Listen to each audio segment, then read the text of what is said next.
할렐루야. 하나님의 크신 사랑과 은혜와 위로하심이 여러분 모두에게 함께 하시기를 축원합니다. 귀하고 은혜로운 찬양 감사합니다. 날씨가 많이 추운데 이렇게 오늘 따뜻한 집에서 쉬지 않으시고 하나님의 은혜를 사모해서 주님 전으로 올라오신 여러분 모두에게 하나님의 축복이 배나 더해지시기를 축원합니다.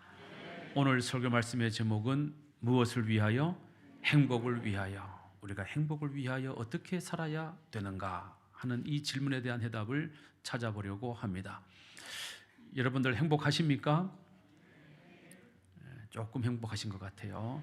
많이 행복하셔야 되는데 조금 행복하신 것 같아요. 오늘 설교 끝나고 나면 여러분들이 많이 행복해지실 줄로 믿습니다. 2025년도 작년에 세계 행복도 조사 보고서라는 것이 발표가 되었습니다. 이거는 매년 조사를 해요. 2025년도 전 세계 국민들이 얼마나 행복하게 살았나, 얼마나 행복을 느끼고 살았나, 이거 조사하는 건데요. 이 보고서에 의하면 우리나라는 OECD 국가, 이른바 선진국이라고 알려진 이 OECD 국가 38개 국가 중에 33등 했어요. 많이 행복한 나라가 아니죠. 38개 국가 중에 33등 했으니까 거의 뒤쪽에 우리가 있는 거예요. 우리나라 사람들은요, 생각보다 행복하지 않다라고 생각하고 사는 것이죠. 또 이 보고서에 의하면 전 세계 147개 국가 중에서는 우리나라가 58번째로 행복한 나라라고 보고가 되었습니다. 놀라운 것은 우리보다 경제적으로 어려움을 겪고 있는 카자흐스탄이나 베트남이나 태국이나 심지어 필리핀이 우리보다 더 행복하다는 겁니다. 그 나라 국민들이 우리는 행복해, 이 정도면 충분해, 행복해 라고 느낀다는 거예요. 그래서 필리핀이 우리보다 훨씬 더 앞에 있어요. 여러분들 필리핀 가보셨습니까? 관광지 몇 군데를 빼면은요, 가면 정말 비참해요. 그런데 그렇게 비참하게 사는데 제가 필리핀 단기 선교 가보니까 조그마한 방 한 칸에 6 식구가 막 따닥따닥 붙어 살아요. 화장실도 없어. 공동 화장실을 써야 돼. 심지어 집 지을 데가 없으니까 쾌존이라는 데를 가면은요, 우리로 따지면 그 쓰레기 쌓는 데예요. 그 쓰레기 쌓는 데다가 집을 짓고 그 쓰레기를 뒤져 가지고 사는 사람들이 있어요. 근데 그렇게 사는 사람들이 오히려 이렇게 잘 사는 대한민국 국민보다 우리는 행복해라고 느낀다는 거죠. 최근 발표된 세계은행 보고서라는 이 보고서에 보면은요, 지금도 전 세계적으로 하루에 2달러, 일당을 2달러도 받지 못하는 사람이 자그마치 7억 명이나 있다는 거예요. 2달러, 하루 일당이 2달러. 2달러면 얼마입니까? 2달러 해봐야, 기껏 해봐야 한 2,900원에서 3,000원 정도, 크게 3,000원 잡으면 하루에 열심히 일을 해도 3,000원도 못 번다는 거예요. 한 달이면 얼마입니까? 한 달이면 3,000원 곱하기 30 하면 얼마입니까? 9만 원? 맞아요? 90만 원, 9만 원. 9만 원 버는 거예요. 한 달에 9만 원 벌어. 1년이면 얼마 벌어요? 100만 원 정도 못 벌어요. 1년 열심히 돈 벌어도 100만 원을 못 버는 사람이 이 지구상에 7억 명이 된다는 거예요. 뿐만 아니라 하루에 한 끼를 먹을까 말까 하는 사람이 8억 6천만 명이 됩니다. 이 절대 빈곤의 사람. 다시 말하면 오늘도 한 끼를 못 먹고 그냥 지나가는 사람이 8억 6천만 명이 이 지구상에 우리와 같은 이 시대를 지금 살고 있다는 거예요. 그런데도 우리는 세계 12번째 가는 경제 대국 이 대한민국에 살면서 우리나라 사람들은 지금 또 여전히 입에 버릇처럼 나는 못 살아, 못 산다, 힘들다, 어렵다 그렇게 생각하고 산다는 것입니다. 이유가 뭐냐 하면 우리나라 사람들은요 자꾸 비교하기 때문에 그래요. 남들하고 비교하기 때문에 나도 꽤 잘 사는 편인데도 불구하고 다른 사람과 비교해보면 나는 못 사는 것 같고, 나보다 큰 집에서 사는 사람 보면 나는 좀 못난 것 같고, 나보다 더 좋은 대학 나온 사람 보면 나는 보잘것없는 것 같고, 그래서 나만 뒤치는 것 같고 나만 빚더미에 사는 것 같고, 그래서 야, 저 사람은 저렇게 잘 사는데 나는 왜 이렇게 못 사나. 그래서 우리나라 국민들 가운데 65%의 사람들이 스스로 행복하지 않다고 여기며 산다는 거예요. 다시 말하면 10명 가운데 6명이 나는 불행해, 나는 지금 불행하게 살고 있어라고 느끼는 사람들이 바로 우리 대한민국 사람들이라는 겁니다. 여러분, 우리 대한민국 사람들은요 그래도 하루 몸을 움직이면 하루 그래도 몇만 원은 벌잖아요. 우리 그래도 하루 열심히 살면 입에 그래도 풀칠은 다 하잖아요. 정부가 또 다 요즘은 먹여주잖아요. 굶으면 다 챙겨주잖아요. 그런데도 우리는 불행하다는 거예요. 도대체 우리는 얼마를 가지면 행복할 수 있을까요? 도대체 우리는 얼마나 잘 살아야 행복해질 수 있을까요? 정말로 진정한 행복은 그렇게 물질적인 것에 있는 것인가? 아니면 진정한 행복의 비결은 또 다른 어딘가에 있는가? 여러분, 정말로 우리가 행복하려면 어떻게 해야 되는가? 오늘 본문 말씀이 3가지를 말씀하고 있습니다. 저는 하나님을 무지무지 좋아하고 사랑하는데 그 이유가 뭐냐 하면은요, 축복의 비결, 행복의 비결, 건강의 비결을요 복잡하게 얘기하지 않아요. 우리 하나님은 행복의 비결이 한 10가지 되면요 우리는 행복 못해. 그 10가지 어떻게 다 외워? 10계명도 못 외우는데. 그래요, 안 그래요? 근데 우리 주님은 행복의 비결을 오늘 말씀에 몇 가지? 몇 가지? 몇 가지? 몇 가지? 그러니까 3가지만 딱 외우면, 3가지만 딱 하면 우리는 행복할 수 있다 없다? 있다. 한번 해보실랍니까? 안 할 것 같으면 설교를 할 필요가 없잖아요. 한번 해보실랍니까? 안 하실랍니까? 한번 해보시겠어요? 그러면 알려드릴게. 그러면 알려드려. 첫째, 하면 탁 올라와야지. 첫째, 행복의 비결, 진정한 행복은 어디에 있는가? 첫째, 시작. 하나님을 잘 믿고 잘 섬기고 하나님 말씀대로 사는데 뭐가 있다? 행복이 있다 이 말이에요. 행복이 있다. 하나님께서 우리에게 주신 오늘 본문 말씀 12절과 13절 말씀 보면 이렇게 말씀합니다. 함께 읽겠습니다. 약간 조금 늦어요. 자, 시작. 이스라엘아, 내 하나님 여호와께서 내게 요구하시는 것이 무엇이냐? 곧 내 하나님 여호와를 경외하며 그의 모든 도를 행하고 그를 사랑하며 마음을 다하고 뜻을 다하여 내 하나님 여호와를 섬기고 내가 오늘 너에게 행복을 위하여 내게 명하는 여호와의 명령과 규례를 지킬 것이 아니냐. 자, 저기에 빨간 색깔로 딱 쳐져 있어요. 누구의 행복을 위하여? 누구의 행복을 위하여? 나의 행복을 위하여, 우리의 행복을 위하여 하나님이 명령하시는 거예요. 어떻게 명령하십니까? 하나님을 잘 받들어 섬기고 하나님을 사랑하고 하나님 여호와의 명령과 규례를 지켜라. 그리하면 너희가 뭐해진다는 거예요? 행복해진다는 거예요. 행복의 비결은 여기에 있다는 거예요. 하나님께서 우리에게 원하시는 것은요, 우리가 얼마나 큰 집에 살고 있느냐, 우리가 얼마나 큰 자동차를 타고 있느냐, 우리가 통장에 얼마나 많이 모아놓았느냐, 하나님은 이런 데 관심이 없으세요. 하나님께서 우리에게 관심을 갖고 계시는 것은 뭐냐 하면 하나님의 거룩한 백성이 정말로 행복해야 되는데 어떻게 하면 행복할 수 있는가?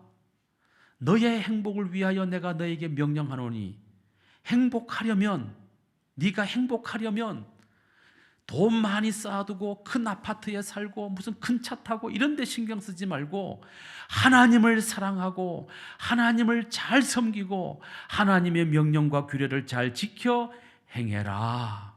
그리하면 너에게 행복이 올 것이다. 할렐루야. 그렇게 말씀하시고 계시는 거예요. 그래서 13절에 너의 행복을 위하여, 다시 말하면 우리가 하나님을 잘 섬기고 하나님을 사랑하고 하나님의 규례와 법도를 잘 지키면 하나님이 좋은 것이 아니라 누가 좋은 거예요? 내가 좋은 거예요. 왜? 그렇게 하면 우리에게 뭐가 오니까? 행복이 찾아오니까. 할렐루야. 1977년에 토요일 밤의 열기라는 노래를 발표해가지고 전 세계적으로 디스코 열풍을 불러일으켰던 그룹이 있습니다. 비지스라고 하는 그룹입니다. 이 그룹인데요, 이 세 사람이 형제예요. 두 사람은 쌍둥이고 한 명은 이제 형제인데, 이 삼형제가 모여가지고 로빈 깁, 베리 깁, 모리슨 깁이라는 이 삼형제가 모여가지고 1977년에 토요일 밤의 열기라는 노래를 발표했는데, 이 노래가 선풍적인 인기를 끌어요. 자, 그런데 이 집안에 깁스 집안에 요 세 형제 말고 막내가 하나 있었어요. 막내. 1977년에 이 막내가 19살이었어요. 19살. 그 막내 동생의 이름이 뭐냐 하면 앤디 깁이에요. 앤디 깁. 한번 볼까요? 예쁘게 생겼죠? 잘생겼어요. 19살 된 이 앤디 깁이 그 사형제 가운데 막내예요. 막내. 근데 형들이 야, 우리 그룹을 만들어 가지고 그룹 사운드를 만들어 가지고 우리 가수가 되자 할 때 이 앤디 깁은 아니야, 형들만 해, 나는 솔로로 나갈 거야. 그래 가지고 형들이 1977년도에 토요일 밤의 열기를 발표할 때 이 막내 동생 앤디 깁은 솔로로 데뷔를 합니다. 음반을 내고. 근데 그 솔로 음반이 대박이 나요. 19살에. 그래 가지고 19살 때 얼마를 벌어들이냐 하면 자그마치 $200만 벌어들여요. 놀라지 않을 줄 알았어요. 일단은 달러 계산이 안 되고 일단은 이 달러 계산이 안 되고, 지금은 가수들이요, 뭐 음반을 발표하면 CD로만 파는 게 아니고 음원도 팔고 뭐도 팔고 돈을 많이 벌어. 그런데 그때는요, 오로지 뭘 팔아야 돼? 판만 팔아야 돼. 판만 팔아가지고 여러분 $200만 벌었어요. 지금으로 따지면 한 25억, 30억 정도 번 거죠. 한국 돈으로 따지면. 그리고 그 다음에 20살 되던 해에는 $100만 벌어들였어요. 음반 판매로만 $100만. 그리고 21살 때는 세계 모든 가수들 중에서 가장 탁월한 가수에게 주는 가수들의 영예인 그래미상을 수상합니다. 생각해 보세요. 21살짜리 어린 청년이 21살에 수백만 달러를 벌었습니다. 돈을 벼락같이 벌었습니다. 인기가 하늘에 치솟았습니다. 명예도 얻었습니다. 자, 보세요. 돈 얻었고 인기 얻었고 명예 얻었어요. 뭐가 부족합니까? 그야말로 멋진 인생 아닙니까? 타고나기를 잘 태어났어. 얼굴도 잘생겼어. 부모로부터 좋은 유전자를 받아가지고 노래도 잘해. 그러니까 21살에 이미 수백만 달러의 자산가가 되었고 인기는 하늘을 치솟았고 명예도 얻었고, 이 친구 부족한 게 뭐가 있냐 이 말이에요.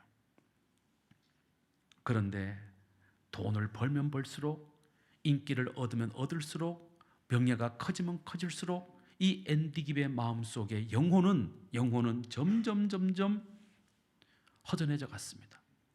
돈으로도 채워지지 않고 인기로도 채워지지 않고 그 무엇으로도 채워지지 않는 그 영혼의 허전함, 그 영혼의 허전함을 채우기 위해서 이 앤디 깁이 드디어 어디에 손을 댑니까? 마약에 손을 대기 시작을 했어요. 그리고 10년 뒤인 31살 때 이 앤디 깁은요, 그 많은 돈 마약으로 다 날리고 31살 때 $150만 빚만 남겨놓고 그는 쓸쓸히 외롭게 죽어갔습니다. 그가 죽었을 때 그의 친구들이 이런 말을 남겼습니다. 그의 삶은 공허했고 그의 영혼은 텅 비어 있었다. 그의 삶은 공허했고 그의 영혼은 텅 비어 있었다. 여러분 이해가 되십니까? 수백만 달러를 벌고 대저택에 살고 어마무시한 차를 타고 가는 곳곳마다 수많은 팬들이 몰려와서 사인을 받고 인기를 누리고 명예를 누렸던 이 사람의 삶이 공허했다는 거예요. 왜? 그의 영혼이 비어 있었기 때문이죠. 사람의 영혼이 비어 있으면 아무리 이 세상에서 부귀영화를 누려도 그 사람은 행복할 수가 없습니다. 사람의 영혼은요, 돈으로 채워지지 않기 때문에 그래요. 사람의 영혼은 인기로도 채워지지 않습니다. 사람의 영혼은 권력으로도 채워지지가 않아요. 사람의 영혼은 이 세상 그 어떤 것으로도 채워지지 않습니다. 주님께서 말씀하시기를 내 영혼이 잘됨과 같이 범사가 잘되고 강건하기를 원하노라. 다시 말하면 사람은 영혼이 잘 되어야, 영혼이 풍성해야 범사도 잘되고 육체적으로도 강건한 삶을 누리게 되는 것입니다. 우선순위가 돈 버는 데 있는 것이 아니라 사람의 우선순위는 자신의 영혼을 돌보고 자신의 영혼을 채우는 데 우선순위가 있어야 된다는 말씀이에요. 자, 그렇다면 여러분, 우리의 이 영혼을 잘 되게 하는 방법이 뭘까요? 어떻게 하면 우리 영혼이 잘 될까요? 영혼이 잘 되는 비결은 다른 것도 없어요. 하나님 잘 섬기는 거예요. 하나님 말씀대로 사는 겁니다. 그것 외에는 우리의 영혼을 강건하게, 우리의 영혼을 잘 되게 만드는 방법이 없어요. 그래서 오늘 본문 말씀에 하나님을 사랑하고 하나님을 목숨을 다해 뜻을 다해 섬기고 그리고 하나님 여호와의 명령과 규례를 잘 지켜 행해라. 그리하면 너의 영혼이 잘 되고 그리하면 너의 인생이 어떻게 된다? 행복해진다 이 말이에요. 그런데 사람들은 거꾸로 살아요. 돈이 많으면, 아파트가 넓어지면, 좋은 차를 타면, 여러분 그렇지 않습니다. 여러분, 우리의 영혼이 잘 되면, 우리의 영혼이 만족해지면 병든 중에도 행복하고, 우리의 영혼이 잘 되면 어려운 중에도 행복하고, 우리의 영혼이 잘 되면 초막이나 빈들이나 그 어디에서나 행복을 누리게 될 줄로 믿으시기를 주님의 이름으로 축원합니다. 그러므로 진정한 행복을 누리려면 여러분들의 영혼이 잘 되어야 되는데, 여러분들의 영혼이 잘 되기 위해서라도 부디 여러분 기억하시고 잊지 마시고 하나님을 사랑하시기를 축원합니다. 하나님을 잘 섬기기를 축원합니다. 하나님의 규례와 법도와 명령을 잘 지켜 행하는 여러분들 되시기를 주님의 이름으로 축원합니다. 그럴 때 하나님이 여러분들에게 행복을 선물로 주실 줄로 믿으시기를 축원합니다. 두 번째, 우리가 진정한 행복은 어디에 있는가? 두 번째, 시작. 마음을 낮추고 겸손하게 사는 데 있다. 마음을 낮출수록 행복해져요. 사람은 겸손할수록 행복해진다는 말씀입니다. 겸손이라는 이 단어는요, 라틴어로 이렇게 써요. 휴밀리타스라고 써요. 휴밀리타스를 우리가 번역할 때 겸손이라고 번역을 해요. 그러면 이 휴밀리타스라는 이 라틴어의 어원이 뭐냐, 어디로부터 온 말이냐 하면 휴무스라는 말에서 왔어요. 이 휴무스라는 단어의 뜻은 뭐냐 하면 흙이에요. 흙, 먼지, 흙, 그런 뜻이에요. 그러니까 겸손이란 게 뭐냐, 자기 자신이 흙에서부터 온 존재임을 잊지 않고 사는 것이 겸손이다, 이 말씀입니다. 하나님께서 태초에 천지를 만드시고 인간을 창조하실 때에 뭘로 만드세요? 다이아몬드로 안 만드셨어요. 하나님이 사람을 만드실 때 뭐로 만드세요? 흙으로 만드셨어요. 창세기 3장 19절에 이렇게 말씀합니다. 시작. 네가 흙으로 돌아갈 때까지 얼굴에 땀을 흘려야 먹을 것을 먹으리니 네가 그것에서 취함을 입었음이라. 너는 흙이니 흙으로 돌아갈 것이니라. 인간의 존재는 흙으로부터 와서 흙으로 돌아가는 존재, 그야말로 연약하고 보잘것없는 존재.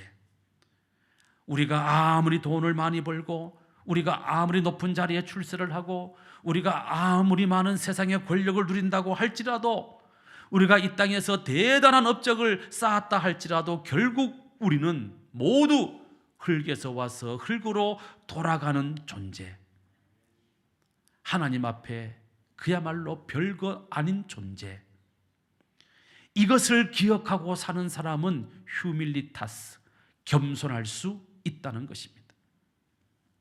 그런데 우리 인간들은 이 사실을 잊어버립니다.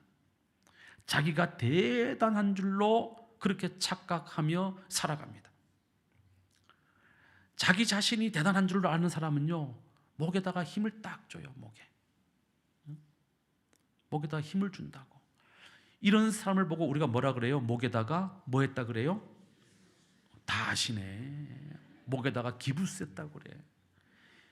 여러분, 이런 사람을 성경은 목이 곧은 백성이라고 써요. 목이 곧은 백성. 여기에 목이 곧다, 이 말의 뜻은 뭐냐 하면요, 완고하다, 단단하다, 고집이 세다, 교만하다, 그런 뜻이에요. 완고하고 단단하고 고집이 세고 교만하고 이런 사람을 목이 곧은 백성이라고 하는 거거든요. 대체적으로 교만한 사람은요, 완고합니다. 대체적으로 교만한 사람은 고집이 셉니다. 그래서 자기가 전부인 줄 알아. 자기가 최고인 줄 알아. 이런 사람은요, 행복할 수가 없어요. 왜냐하면 내가 최고인 줄 알았는데 세상에 나가보면 나보다 훨씬 더 뛰어난 사람들이 수두룩 빽빽하거든. 그러면 겸손한 사람은요, 야, 저 사람 참 훌륭하구나, 내가 뭔가 배울 게 있겠구나, 내가 가서 머리를 숙이고 좀 배워야 되겠다, 이렇게 반응해요, 겸손한 사람은. 그런데 자기가 최고인 줄 아는 사람, 뻣뻣한 사람, 단단한 사람, 고집이 센 사람, 완고한 사람, 목이 곧은 백성, 이 교만한 사람들은요, 내가 최고인데 또 다른 사람이 최고라 그래.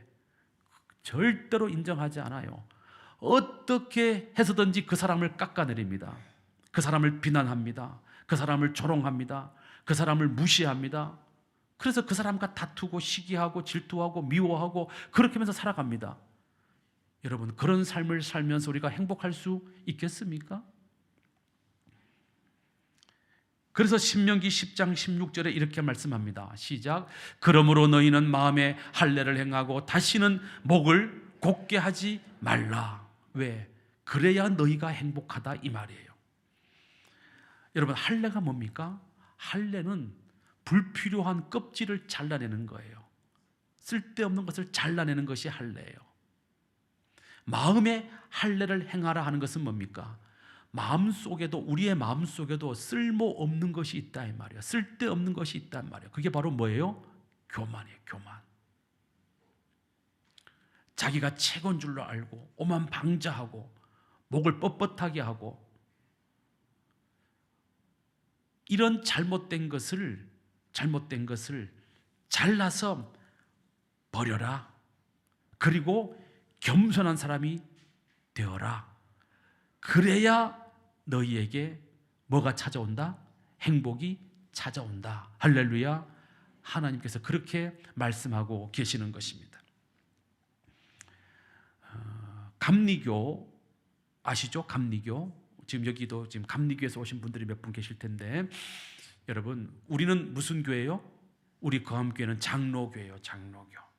장로교는 스코틀랜드에서 칼빈이 스위스 제네바에서 종교 기획을 해가지고 그것이 스코틀랜드로 옮겨가가지고 스코틀랜드 장로교회가 미국으로 청교도로 돼가서 가가지고 미국에 있는 장로교가, 캐나다 장로교가 다시 우리 한국에 복음을 전해줘가지고 우리 한국에 있는 교회들은 대부분 장로교회가 많아요.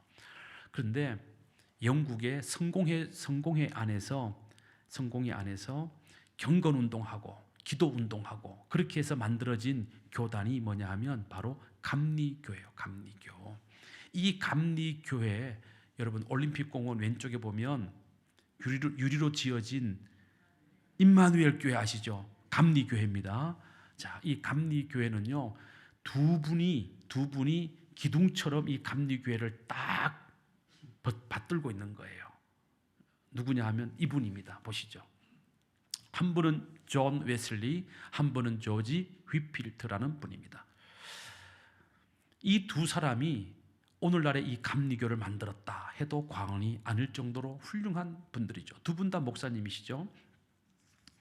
자, 웨슬리에 대해서는 제가 여러 번 말씀했으니까 생략하고, 조지 휘필트 목사님은 영국 옥스퍼드 대학교에서 공부하면서 이 존 웨슬리와 함께 감리교 운동의 모태인 홀리 클럽 운동을 함께 시작했던 분이 이 조지 휘필드 목사님입니다. 산업혁명 이후에 급속도로 사회가 변화되면서 영국 사회가 심각한 도덕적 사회적 문제를 안게 됩니다.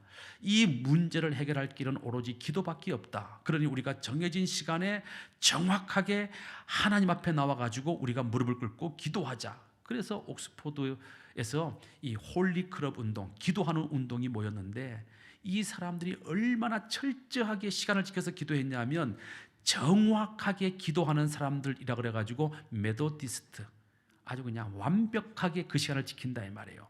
그래서 이 감리교가 탄생이 되었는데, 이 두 분이 힘을 합쳐가지고 영국을 변화시키자. 그래서 경건운동, 복음주의 운동, 홀리클럽 운동을 펼쳤습니다.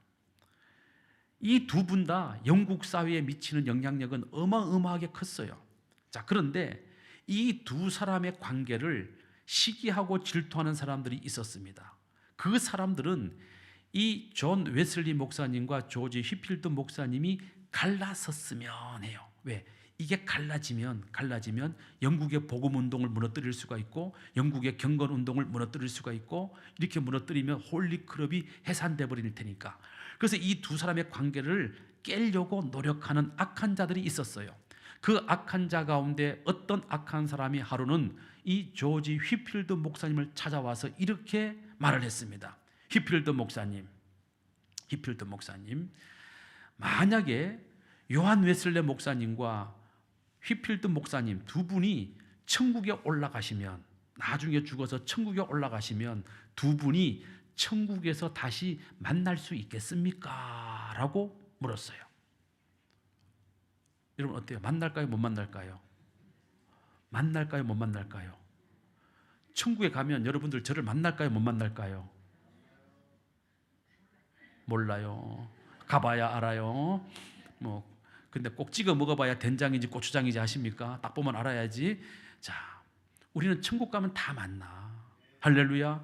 천국 가면은 저는 기대하고 있어요. 천국 가면 모세도 만나야 되고, 천국 가면 여호수아도 만나야 되고. 아니 목사님 한 번도 본 적은 어떻게 알아요? 딱 보면 알아. 천국 가면 딱 보면 안다니까. 아, 저분이 여호수아구나, 저분이 모세시구나, 저분이 사도 바울이시구나. 딱 보면 알아 우리는. 그러니까 다 만나는데, 이 휘필드 목사님이 이렇게 대답을 했어요. 우리 둘이 함께 천국에 가면 못 만날 겁니다. 못 만날 겁니다. 왜냐하면 요한 웨슬레 목사님은 얼마나 훌륭하신지 하나님 보좌 가장 가까운 데 올라가실 것이고, 나는 너무나 부족해서 저 밑에 있기 때문에 저 위에 계시는 요한 웨슬레 목사님과 나는 천국에 가면 만날 수가 없습니다. 이렇게 겸손하게 대답을 했다는 거예요. 무슨 얘기냐 하면, 휘필드 목사님은 두 분 다 믿음의 거장, 기도의 거장이었음에도 불구하고 늘 웨슬레 목사님을 나보다 낮게, 자기 자신을 낮추어서 그렇게 바라봤다는 것입니다. 만에 하나 이때 이 조지 휘필드 목사님이 못 만나지요. 왜냐하면은요, 나는 하나님 보좌 가까이 올라갈 거고 요한 웨슬레 목사님은 저 밑에 갈 거니까 만날 일이 없어요. 이렇게 대답했다면 그 악한 사람이 웨슬레 목사님께 가가지고, 목사님, 휘필드 목사님이 저 밑이라는데요, 이러면 두 사람의 사이가 어떻게 돼요? 깨지게 되겠죠. 이 두 사람이 변치 않는 마음으로 한 마음이 되어가지고 영국의 경건운동, 복음주의 운동, 기도운동, 감리교 운동 할 수 있었던 원동력은 어디에 있었느냐 하면 바로 이 조지 휘필드 목사님의 뭐에 있었다? 겸손에 있었다. 여러분, 우리는 겸손해야 됩니다. 겸손할 때 우리는 존경받고, 겸손할 때 우리는 행복할 수 있는 것입니다. 또 한 분 소개해드리겠습니다. 윌리엄 캐리라는 분이 계세요. 현대 선교의 아버지라고 불리워지는 윌리엄 캐리. 인도에 처음으로 근대에 와가지고 처음으로 들어간 개신교 선교사가 이 윌리엄 캐리 선교사인데요. 이분은 구두를 수선하는 사람이에요. 집이 가난했어. 많이 배우지를 못했어. 그래가지고 어릴 때 일찍이 직장을 잡았는데 그 직업이 뭐냐면 구두 고치는 직업을 갖게 됐어요. 그러다가 이분이 19살 때 처음으로 예수를 믿어요. 19살 때 늦게 믿었죠. 19살 때 예수를 믿고 성령을 충만하게 받은 다음에 이 윌리엄 캐리에게 놀라운 능력이 나타났는데 그 능력은 바로 뭐냐면 어학 능력이 나타나 버렸어요. 어학 능력이. 그래가지고 자그마치 몇 개 국어? 9개 국어를 그냥 학원도 안 다니고 독학으로 떼버려. 하나님의 능력으로. 할렐루야. 성령 충만 받으면 이런 능력이 나타나게 될 줄로 믿으시기를 축원합니다. 여러분들 아이들, 우리 딸도 압구정동 대치동 영어 강사지만 여러분 학원 강사한테 보낼 필요 없어. 여러분들 자녀들을 위해서 성령 충만을 기도하면 성령의 능력을 덧입으면 의학도 9개씩 그냥 하게 되는 능력이 임하게 될 줄로 믿으시기를 축원합니다. 믿는 대로 될 줄로 믿습니다. 마음에 요만큼이라도 의심하면 안 돼. 불러드릴게요. 헬라어, 히브리어, 라틴어, 이태리어, 프랑스어, 네덜란드어, 인도어, 벵갈어. 영국 사람이니까 영어. 9개 언어를 스스로 그냥 마스터해버렸어요. 대단한 거죠. 저같이 신학을 오래 공부한 사람도요, 헬라어 사전 없으면 못 봐요. 대단한 분이에요. 이분이 1792년도에 침례교 목사님들과 함께, 나중에 목사님이 되셔가지고 침례교 목사님과 함께 처음으로 선교단체를 처음으로 만들어요. 그게 영국 침례교 선교협회라는 단체입니다. 그래서 우리가 이분을 평가할 때 현대 선교의 아버지라고 평가하는 이유가 뭐냐 하면 해외 선교를 처음으로 선교 단체를 통해서 했기 때문에 현대 선교의 아버지라 부르는 거예요. 근데 이분이 선교협회를 만들고 1793년 32살 되던 해에 인도로 갑니다. 사모님하고 아들 둘 데리고 목사님이 윌리엄 캐리 목사님이 인도 땅에 딱 들어가. 근데 여러분 인도가 지금도 그렇지만 그때 1790년대 인도 땅은 얼마나 열악했겠어요. 지금 또 여러분 겐지즈 강에 가보세요. 겐지즈 강, 그 강이 뭐 어머니의 강이다, 신성한 강이다 그래가지고 죽으면 그 강 옆에서 시체 태워가지고 그 뼈가루를 그 겐지즈 강물에 뿌려야 좋은 데 가고 환생할 때 좋게 태어난다 그래가지고 거기다가 화장해가지고 바로 뼈가루를 그 겐지즈 강에 막 뿌려. 봤어요, 안 봤어요? 보셨잖아요. TV 안 보셨어요? 뿌렸잖아. 그러면 또 그 밑에서는 어때요? 그 물이 또 거룩한 물이고 신성한 물이니까 거기 들어가가지고 막 목욕하고 막 그 물로 눈 씻고 심지어 그 물을 마시고 그 물로 입을 헹구고 얼마나 더럽기가 한량없는지 몰라. 그런데 1790년대는 이보다 더 더러웠을 거란 말이에요. 그래서 1793년에 이 윌리엄 캐리 목사님이 아들 둘 데리고 사모님하고 인도에 선교하러 딱 들어갔는데 들어가자마자 아들 둘이 풍토병에 걸려서 죽어요.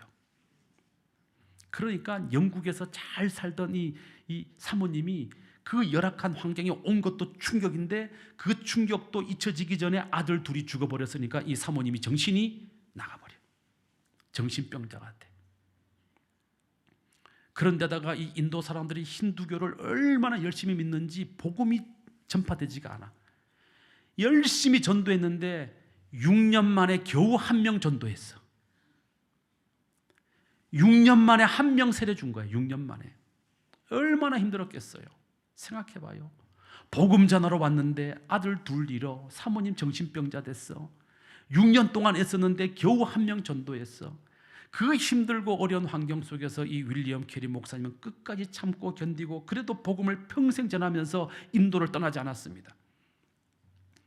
이분이 인도에 많은 대학을 세우고 그리고 인도와 아시아에, 잘 들으세요, 인도와 아시아에 44개 부족의 언어로 성경을 번역합니다.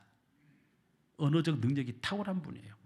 그래서 인도와 아시아에 선교의 문을 쫙 열어줬어요. 엄청나게 위대한 분입니다.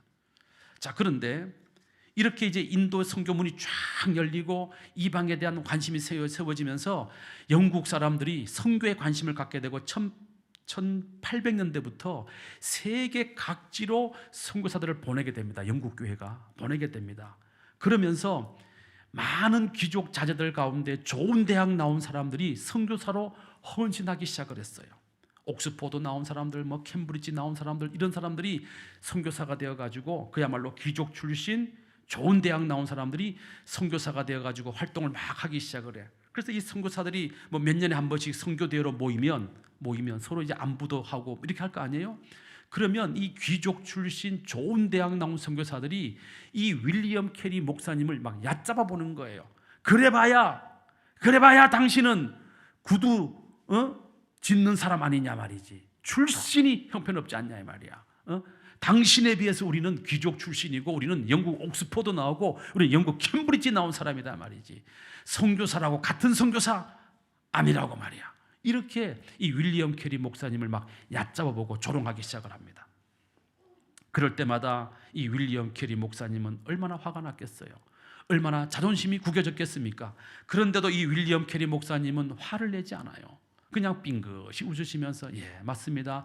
당신들 말이 맞습니다. 나는 구두 만드는 것도 못하고 겨우 만들어진 구두 겨우 고쳐주는 일을 했는데 나는 형편없는 사람입니다. 나는 정말로 보잘것없는 사람입니다. 이런 부족한 비천한 나를 하나님이 인도에 보내서 복음 전하게 하시니 너무너무 감사합니다. 이렇게 대응했다는 거예요. 얼마나 겸손해.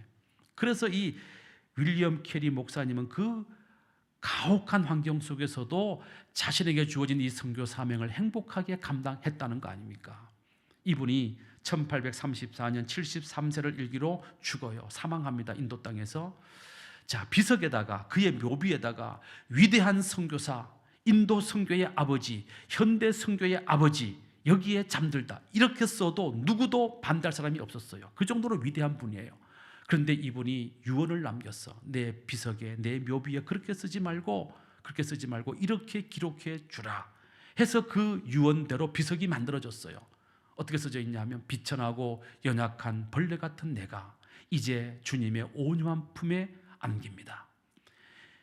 윌리엄 캐리 목사님은 누구보다도 위대한 업적을 남겼지만 늘 자기 자신을 나는 비천합니다. 나는 연약합니다. 나는 벌레만도 못한 존재입니다. 이런 나를 하나님이 써주시니 감사합니다. 그렇게 겸손했다는 것입니다. 사랑하는 성도 여러분, 겸손할 때 우리는 높임을 받고 겸손할 때 하나님께서 우리에게 행복을 선물로 주신다는 사실을 믿으시기를 주님의 이름으로 축원합니다. 세 번째 행복의 비결. 세 번째 비결은 어려운 이웃을 돕는 데 행복이 있습니다. 한마디로 나누고 베풀수록 행복해진다는 것이죠. 그래서 오늘 19절에 이렇게 말씀합니다. 19절 말씀 시작. 너희는 나그네를 사랑하라. 전에 너희도 애굽 땅에서 나그네 되었음이니라. 나그네는 가진 것이 없는 사람입니다. 나그네는 정착할 집이 없는 사람입니다. 나그네는 배낭 하나 둘러매고 그저 정처 없이 바람 부는 대로 떠돌아다니는 사람이 나그네입니다. 그런데 정착해 살고 있는 사람은 이 나그네에 비해서 뭐라도 하나 더 가지고 있잖아요. 집도 가지고 있고 가재도구도 가지고 있고 먹는 것도 가지고 있고. 그래서 나그네를 사랑하라는 이 말씀의 뜻은 뭐냐 하면 뭐라도 하나 형편이 더 나은 것이 있다면 너보다 형편이 어려운 사람을 관심을 가지고 그를 도와주라는 말씀입니다. 왜? 그렇게 살아야 너희에게 뭐가 찾아온다? 행복이 찾아온다 이 말이에요. 많은 사람들은요, 많이 가지면 행복한 줄 알아요. 그래가지고 열심히 벌어가지고 쌓아놓습니다. 통장에 쌓아놓고 아파트에 쌓아놓고 집에 쌓아놓고 요즘은 또 금값이 올라가니까 금 사가지고 또 쌓아놓고 그냥. 여러분, 그렇게 많이 가지고 쌓아두면 행복합니까? 그렇지 않아요. 행복의 원리는 뭐냐 하면 나누고 베푸는 데 있는 거예요. 열심히 돈 벌어가지고 쌓아놓았다가 여러분 한 푼도 못 쓰고요, 결국 병원에 다 갖다 줘요. 얼마나 안타까워요. 그렇게 열심히 벌었는데 그 돈을 가지고 정말로 보람 있고 뜻 있고 정말 귀한 일에 한 푼도 쓰지 못하고 그냥 쌓아둔 채로 그냥 살다가 그냥 가버린다니까. 가는 날이 있다니까요. 이 얼마나 비참한 일입니까? 사진 한 장 보시겠습니다. 다 아시는 분들이죠? 누구죠? 션, 다 아시네요. 또 부인은 이혜영, 정혜영, 뭐 어쨌든 간에 혜영입니다. 여자분은 탤런트, 남자분은 가수. 연기자로 열심히 일을 합니다. 가수로 열심히 일을 합니다. 또 두 부부가 온라인 쇼핑몰을 운영하면서 또 돈을 열심히 법니다. 여기저기 다니면서 강연도 하고 또 돈을 많이 법니다. 심지어 어떤 이슈를 만들고 모금운동 또 펼쳐서 또 돈을 많이 모읍니다. 그래서 이 부부가 지금까지 기부한 돈이 뭐 심장병 어린이 재단 또 뭐 여기저기 기부한 돈이 60억 원이 됩니다. 60억 원. 이 두 부부는요, 결혼하자마자 약속했대요. 하루에 10,000원씩 우리가 저금을 하자. 그래서 우리가 내년도 결혼 기념일이 되면 365만 원을 가지고 밥퍼 최일도 목사님께 갖다 드려서 노숙자들 밥 대접하는데 우리가 이 돈을 쓰자 해가지고 지금까지 한 해도 그러지 않고 매년 결혼기념일 날 365만 원을 최일동 목사님이 하시는 밥포 공동체에다가 기부한다는 것 아닙니까? 이 부부는요, 자식을 4명 낳았어. 그런데 이 자기들이 낳은 자식 4명 외에 26개 나라에 800명의 자식이 있습니다. 후원하는 거예요. 후원하는 거예요. 그 아이들이 대학을 졸업할 때까지 이 두 부부가 생활비 보내주고 학자금 보내줘요. 이 26개국 800명의 자녀들에게 보내주는 돈이 한 달에 3천만 원 나간다는 거예요. 뭐 놀라지도 않으셔. 우리 그와 함께는 돈하고는 뭐 전혀 초월하신 분들이니까 한 달에 3천만 원을 보낸다니까요. 엄밀히 말하면 남한테 그냥 3천만 원을 주는 거예요. 매달. 여러분들 가수 김장훈 씨 아시죠? 사진 보시죠. 가수 김장훈. 굉장히 문제 많아 보이는 사람 같은데 그렇지 않아요. 알고 보면 옆에는 장나라 가수 겸 탤런트죠. 김장훈 씨의 어머니는요, 김성애 목사님이십니다. 일산에서 청소년 사역을 오랫동안 하신 아주 훌륭한 목사님이에요. 여자 목사님인데 그 목사님의 아들이 김장훈 씨입니다. 이 가수 김장훈 씨는요, 지금까지 가수에서 음반 수입, 뭐 저작권 수입 이거 벌잖아요. 200억 원을 기부했어요. 역시 안 놀라요. 우리는 뭐 한 2조 했다 그러면 놀라실래나? 200억 원을 기부했어. 그런데 이 김장훈 씨는 지금도 자기 집이 없어요. 월세방 살이해요. 통장에 최근에 TV 보니까 자기 통장에 지금 200만 원 남았대요. 200만 원. 그러니까 돈 버는 목적이 뭐예요? 기부하는 데 있는 거예요. 남한테 주기 위해서 돈을 버는 거예요. 김장훈 씨 대단합니다 했더니 아니요, 대단하지 않습니다. 무슨 200억 기부한 걸 가지고 대단하다고 그러십니까? 한 2조 원은 기부해야 대단하다는 소리를 듣지요. 자기 목표는 2조 원 기부하는 데 있다는 거예요. 훌륭하지 않습니까? 장나라 씨도요, 지금까지 기부한 돈을 다 합해보니까 200억 원이 넘었대요. 그래서 2026년 1월 달에 그 공을 인정받아 대통령 표창을 받았어요. 장나라 씨도 신실한 기독교인입니다. 성결교회를 다니고 있습니다. 사람들은 이런 사람들을 보면은요, 정신 나간 거 아니냐. 그렇게 고생해서 돈 벌어가지고 왜 남주냐. 그 돈 가지고 아파트 사고 집 사고 빌딩 사고 누구처럼 건물 사면 누구는 이번에 아파트 누구라고 말하지 않겠어요. 유명한 분이기다. 아파트 뭐 건물 팔아가지고 한 자리에서 170억 원을 남겼다 하더구만요. 응? 그렇게 살지. 왜 그 돈을 가지고 이렇게 퍼주고 나눠주고 그러냐. 미친 거 아니냐. 정신 나간 것 아니냐. 이렇게 말하지만 이 세 분의 공통점이 뭔지 아세요? 이 세 분의 공통점이 그렇게 나누어주고 베풀 때 진정한 행복이 있더라 이 말이에요. 그 행복의 기쁨을 누리기 위해서 계속해서 자기들은 나눠주고 베푼다는 것입니다. 여러분 생각해 보십시오. 다른 사람에게 신세를 지고 사는 것이 행복하겠습니까? 다른 사람을 도와주면서 사는 게 행복하겠습니까? 맞습니다. 무엇이든지 받는 것보다 주는 것이 행복한 거예요. 그러므로 여러분들이 정말로 행복한 인생을 살기를 원하신다면 무엇이든지 나누고 베풀고 그저 주고 도와주는 인생 되시기를 주님의 이름으로 축원합니다. 행복의 비결은 많지 않습니다. 딱 세 가지입니다. 하나님 잘 섬기고 말씀 잘 지키고 살고, 자기를 낮추어 겸손하게 살고, 자기 주머니를 열어서 많은 사람들에게 나누어주고 구워주고 베풀어 줄 때 하나님은 그 사람에게 선물을 주시는데 그 선물이 무엇이냐? 바로 행복이라는 선물이다. 할렐루야. 이 말씀을 여러분들 기억하시고 남은 생에 이렇게 살아서 여러분들의 인생이 행복으로 가득 찬 인생 되시기를 주님의 이름으로 축원합니다. 거룩하신 아버지 하나님, 하나님께서는 우리에게 행복을 주시려고 하나님을 사랑하고 하나님을 잘 받들어 섬기고 하나님 말씀대로 살아갈 때 우리에게 행복이 있다고 말씀하셨습니다. 또한 우리가 목에 힘을 빼고 겸손할 때 우리가 행복할 수 있다고 말씀하셨습니다. 우리가 움켜쥐지 아니하고 많은 사람들에게 나누어주고 구워주고 베풀어줄 때 우리가 행복해질 거라고 말씀하셨습니다. 이 말씀을 기억하고 우리 모두 그렇게 살아 우리 모두 행복한 삶을 누리며 사는 하나님의 거룩한 백성들 되도록 인도하여 주시옵소서. 거룩하신 우리 주 예수 그리스도의 이름으로 기도드리옵나이다. 아멘.